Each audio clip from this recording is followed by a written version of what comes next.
O monstro da vizinhança. O dia em que apertei a mão de um assassino. Você jamais vai acreditar no que aconteceu comigo. Durante meus anos de serviço, achei que tinha visto de tudo, mas nada me preparou para encontrar um monstro bem debaixo do meu nariz. Eu costumava sair para correr, traçando meus próprios caminhos para aliviar o estresse.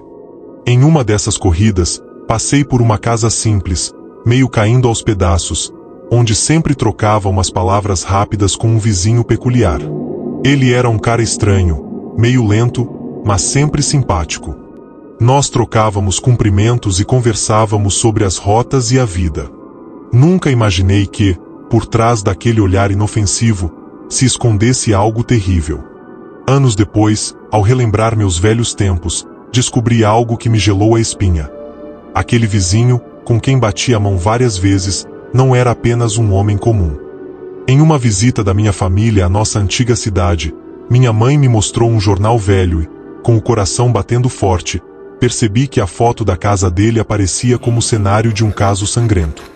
Conforme fui lendo, a verdade se revelava de forma cruel. Ele e sua esposa eram responsáveis por torturar e matar mulheres solitárias, escolhidas justamente porque ninguém as notaria se desaparecessem.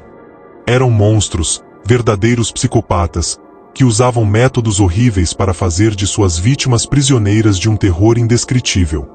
Cada palavra do artigo me fazia reviver nossas conversas, aquele aperto de mão casual que agora soava como um pacto com o inferno.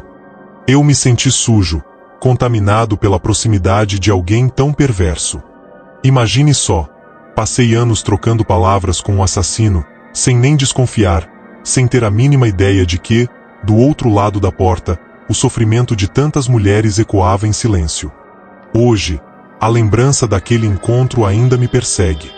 Cada vez que passo por uma casa velha, o pavor se instala, lembrando-me de que o mal pode se esconder até mesmo onde menos esperamos. E eu me pergunto, e se eu tivesse batido aquela porta para me despedir, para dizer adeus? Talvez pudesse ter feito a diferença, salvando uma vida. Ou talvez, minha sorte foi ter escapado daquele destino macabro. Não cometa o mesmo erro que eu. Fique atento aos sinais e nunca subestime o perigo que pode estar bem ao lado, disfarçado de normalidade. Ele sumiu na floresta e nunca mais voltou. Os gritos ainda ecoam na minha cabeça. Agudos, desesperados. E depois, o silêncio. Um silêncio que durou minutos, horas, anos. O tipo de silêncio que só existe quando algo horrível aconteceu. Tínhamos 6, talvez 7 anos. Era uma tarde qualquer, brincávamos no parque, inocentes demais para perceber o perigo. Foi quando ele apareceu, alto, simpático, falante. Se aproximou de nós como se já nos conhecesse, como se fosse apenas mais um irmão mais velho cuidando da irmã mais nova. Não parecia estranho, não parecia ameaçador. Passamos um bom tempo brincando com ele até que fez o convite: vamos jogar na floresta. Aquele bosque escuro ao lado do parque parecia uma aventura. Ele avisou as nossas mães que ia buscar lanches e nos levou com ele. Andamos por alguns minutos até que ele sugeriu o jogo. Formamos um círculo e ele começou a tocar a cabeça de cada um. Quando parou no nosso amigo, sorriu. Você foi escolhido. Chamou ele para ir junto. 5 minutos depois, os gritos começaram. O resto de nós congelou. O medo subiu pelo peito, o pânico tomou conta. E então, o silêncio. Corremos como nunca corremos antes. Chegamos ao parque gritando por ajuda. A polícia veio. Procuraram. Vasculharam a floresta por dias, semanas, meses. O que encontraram? Apenas uma faca, suja de sangue. O homem nunca foi encontrado. Nosso amigo também não. Eu era só uma criança, mas passei anos me culpando. E se tivéssemos dito não? E se tivéssemos prestado atenção nos sinais? Mas crianças não sabem identificar monstros quando eles sorriem. Nunca confie em estranhos. Nunca siga alguém, não importa o quão amigável pareça. O mundo real é muito pior do que qualquer pesadelo. O terror da virada. O encontro que desafiou a lógica. Eu nunca imaginei que uma simples noite de ano novo pudesse se transformar em um pesadelo inexplicável. Era por volta da 1h da manhã quando meu namorado, sempre racional e frio diante de qualquer perigo, me ligou em pânico. Ouça, isso parece insano, mas eu acabei de ver algo que não consigo explicar, disse ele, com a voz trêmula de medo.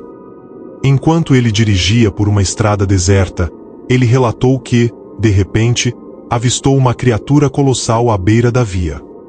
Inicialmente, ele pensou tratar-se de um cervo gigante, mas logo percebeu que aquilo era algo muito mais sinistro.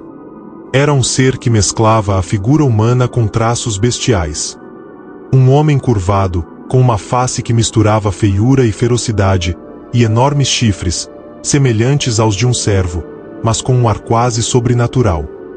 Seus olhos fixos, com um brilho perturbador, pareciam fitar minha alma através do retrovisor, congelando seu olhar no exato instante em que eu o ouvia descrever o cenário. Ele continuou, ofegante. Fiquei olhando, incapaz de acreditar, enquanto aquele ser se mantinha imóvel, como se vigiássemos um ao outro. E então, lembrei de algo estranho.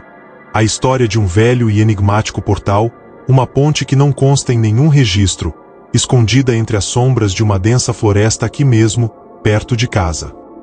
Ele dizia que esse lugar, tão perfeito em sua anomalia, poderia ser a origem daquela criatura.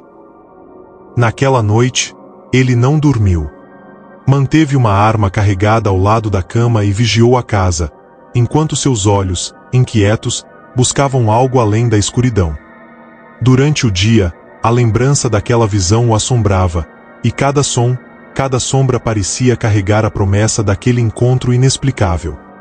Ele me contou, em detalhes quase surreais, sobre um dia de caça que vivenciara quando ainda era adolescente.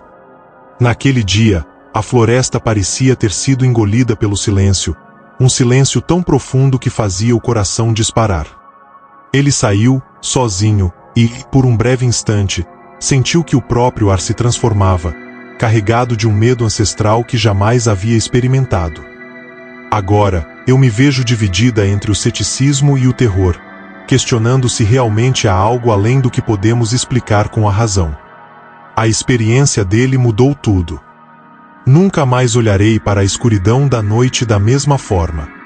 Se você já ouviu histórias de criaturas que desafiam a lógica, de encontros que se tornam lendas, saiba que o que ele viu é real, e essa verdade, inexplicável e perturbadora, ainda ecoa na noite. Eu só preciso de uma confirmação: não somos loucos. O que quer que esteja lá fora, naquela linha tênue entre o natural e o sobrenatural, nos observou naquela noite. E a cada instante, a dúvida permanece: o que realmente se esconde na escuridão? Lembre-se, nem todas as histórias são reais, mas algumas carregam verdades que é melhor não descobrir. Se você gosta de ouvir histórias macabras como essa, deixa o like, se inscreve no canal e compartilha sua história nos comentários. Estamos sempre de olho e quem sabe a sua história não aparece no próximo vídeo? Aqui, você sempre vai encontrar mais histórias macabras.